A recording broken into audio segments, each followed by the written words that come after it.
खरं तर हे विलिनीकरणाचा विषय जो होता तो सर्वश्रुत होता.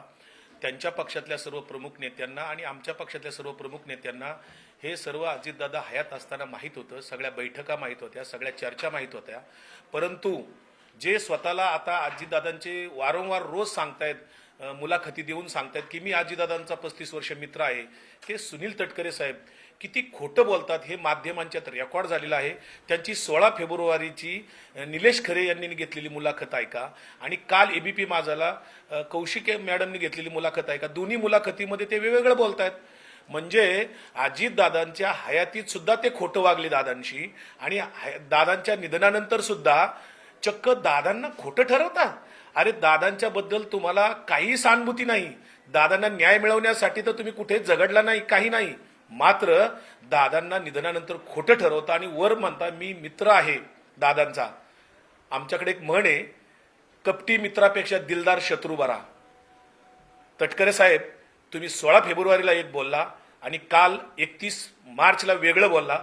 हे दोन वेगळे खोटे विधानं तुम्ही का केली? या दुतोंडीपणाला काय म्हणतात हे तुम्हीच आम्हाला जाहीरपणाने किंवा पत्रकार परिषद घेऊन एकदा सांगाच. अजित पवार हयात असताना तुमच्या दोन्ही पक्षांच्या सातत्याने नेत्यांच्या बैठका होत असताना आपल्याला पाहायला मिळालेल्या होत्या. पुणे पिंपरी चिंचवड असेल, पुणे आणि पिंपरी चिंचवड या दोन्ही महानगरपालिका असतील किंवा पुणे जिल्हा परिषदेची निवडणूक असेल, या सगळ्या तुम्ही निवडणुका खरं तर घड्याळ चिन्हावरती लढलेला होता. इतकं सगळं असताना सुद्धा सुनील तटकरे यांच्याकडनं वारंवार सांगण्यात येत होतं की विलिनीकरणाची चर्चा जी आहे ती अजित पवारांनी आमच्यापर्यंत ठेवली नव्हती. फक्त स्थानिक स्वराज्य संस्थांच्या निवडणुकीपुरतीच दोन राष्ट्रवादी काँग्रेस पक्ष एकत्रित आलेले होते, अशा पद्धतीनं त्यांचा दावा होता. हे ते का बोलत होते? खरं तर बरं का, अजितदादांच्या निधनानंतर विलिनीकरणाचा विषय पूर्णपणे संपलेला आहे. आमच्या पक्षाच्या संघटनात्मक बैठका आमचे प्रांताध्यक्ष शशिकांत शिंदे साहेबांनी सुरू केलेल्या आहेत. निरीक्षकांच्या नेमणुकी केलेल्या. आमच्या पक्षाचं आता संघटना बांधणीचं काम सुरू आहे. विलिनीकरण हा विषय आता संपलेला असताना पुन्हा त्यांनी मात्र हा विषय 2 दिवसापासून सुरू केलाय.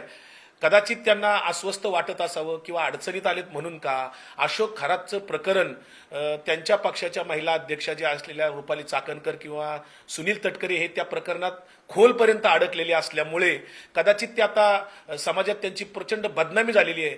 म्हणून आता पुन्हा त्यांना विलिनीकरणाची चर्चा करावीशी वाटते का? हा खरा प्रश्न आता निर्माण झालेला आहे. कारण विलिनीकरण हा विषय आमच्याकडून संपलेला आहे. ते खोटं बोलतात हे त्यांनी स्वतः सिद्ध केलेलं आहे. दादा आता आपल्यामध्ये हयात नाहीये. 28 जानेवारीला त्यांचा दुर्दैवी विमान अपघात झाला आणि त्यांचा मृत्यू झाला. हा अपघात आहे की घातपात आहे हा वेगळा प्रश्न आहे. परंतु अजित पवार यांच्या मृत्यूनंतर देखील अजित पवारांचं नाव खराब करण्याचं काम त्यांच्याच पक्षाच्या बड्या नेत्यांकडनं होत आहे. खरं तर रोहित दादांनी परवा एक ट्विट केलेलं आहे, कालच मी ते ट्विट वाचलं. दादांच्या फोटोवर फुली मारलेली अशोक खरातच्या तिथे. तर अशोक खरातचे संस्थांचे विश्वस्त तर रुपाली चाकणकर होत्या. त्यांच्याकडे जाणं येणं सुनील तटकरेंचं होतं. आणि अजितदादांच्या घरासमोर सुद्धा सोया बिबे लिंब काय भावली वगैरे काळ्या टाकलेल्या होत्या बारामतीतल्या त्यांच्या घरासमोर. हे सगळं पाहता आणि रोहितदादांचं ट्विट पाहता याची खरंच चौकशी होण्याची गरज आहे. कारण दादांचा घातपात की अपघात हे आता राहिलेलं नाही, दादांचा सुनियोजित मर्डर झालेला आहे हे आम्ही वेळोवेळी सांगतोय आणि ते सिद्ध झालेलं आहे. हे सिद्ध झाल्याच्या अनेक घटना आहेत. म्हणजे तुम्ही पाहिलं असेल डीजीसीएचा पहिला रिपोर्ट जो आला 1 महिन्यात, त्यांनी सांगितलं की ते विमान झाडाला धडकलं. ज्या धावपट्टीच्या आजूबाजूला कुठेही अर्धा-1 किलोमीटरमध्ये झाडच नाही कसलं, तिथे अशा पद्धतीचा खोटा रिपोर्ट दिला. किंवा चौकशी ज्या यंत्रणा आहेत त्या अद्यापर्यंत कुठलाही खुलासा स्पष्टीकरण द्यायला तयार नाहीत.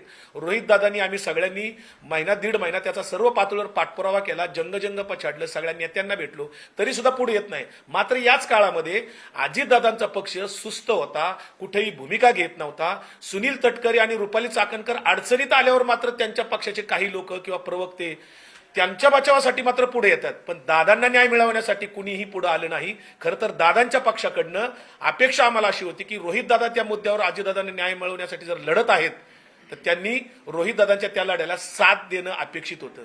किमान साथ नव्हती द्यायची तर विरोध तरी कशाला करत होता? कशासाठी तुम्ही टीकात करत होता? शेवटी एफआयआर दाखल झाला, पण अद्यापर्यंत त्यांनी शासनाला विनंती केली, सीबीआयची इन्क्वायरी होऊ शकली नाही. सुनील तटकरे, रुपाली चाकणकर हे अशोक खरात प्रकरणात पूर्णपणे अडकलेले आहेत. त्यांच्यावर गुन्हा दाखल होणं, त्यांना सहआरोपी करण्याची आमची अनेक दिवसाची मागणी आहे. तसं निवेदन आम्ही मुख्यमंत्र्यांना दिलेलं आहे, परंतु मुख्यमंत्र्यांनी अजून त्याच्यावर काही भूमिका घेतलेलं दिसत नाही. माझी मुख्यमंत्र्यांना या निमित्ताने विनंती आहे आहे की आपण अशोक खरात प्रकरणामध्ये सत्ताधारी पक्षाचे असोत किंवा कुणी असोत कोणालाही आपण सोडणार नाही असं सभागृहाला आश्वासन दिलेलं आहे. आता आपण ते आश्वासन पाळण्याची गरज आहे. शिवाय या घटनेतले जे आरोपी आहेत त्यांना ताबडतोब अटक केली पाहिजे. खरं तर पण हाच विषय आहे की अजित पवारांचा मृत्यू 28 जानेवारीला झाला आणि त्याच्यानंतर वारंवार माध्यमांमध्ये मुलाखती देत असताना सुनील तटकरे म्हणाले होते की विलिनीकरणाचा मुद्दा हा आमच्यापर्यंत आलेला नाहीये. अजित पवारांनी आम्हाला हयात असताना सांगितलं असतं की विलिनीकरणाच्या संदर्भात काही गोष्टी करायच्यात का, परंतु आता मात्र त्यांची भूमिका बदललेली असल्याचं आपल्याला पाहायला मिळत आहे. अजित पवारांच्या नावाचा अपप्रचार आता त्यांच्या निधनानंतर कुठेतरी सुनील तटकरेंकडनं होताना पाहायला मिळतोय. अगदी 100% सुनील तटकरे खोटं बोलतात हे त्यांनीच सिद्ध केलेलं आहे. मी तेच मगाशी सांगितलं आपल्याला की 16 फेब्रुवारीची त्यांची मुलाखत बघा आणि कालची पण मुलाखत बघा. ज्या मुलाखती आवर्जून येऊन घेत आहेत त्यापेक्षा त्यांनी पत्रकार परिषद घ्यावी या मुद्द्यावर. दादांचा पक्ष ताब्यात घेण्याचा सुद्धा त्यांनी सातत्याने प्रयत्न केला. हे पक्ष ताब्यात घेण्याचे अनेक प्रयत्न त्यांनी केले. म्हणूनच त्यांनी 16 फेब्रुवारीला पक्षाची मूळ घटना बदलली. घटनेमध्ये अनेक बदल केले.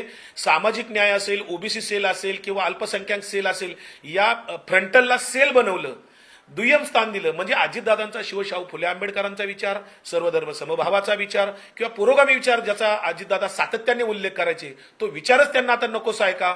म्हणून ह्या फ्रंटलला त्यांनी आता बाजूला करून सेलमध्ये टाकलं का? किंवा कार्यकारी अध्यक्षपद हे नसताना सुद्धा प्रफुल्ल पटेलांना ज्यादा अधिकार मिळवण्यासाठी घटनेत दुरुस्ती केली का? हे सगळे प्रयत्न आता लपून राहिलेले नाहीयेत. आणि म्हणूनच 10 मार्चला सुनेत्रा वहिनींनी निवडणूक आयोगाला स्वतंत्रपणे पत्र लिहिलं जे माध्यमांच्या सर्वांना उपलब्ध आहे.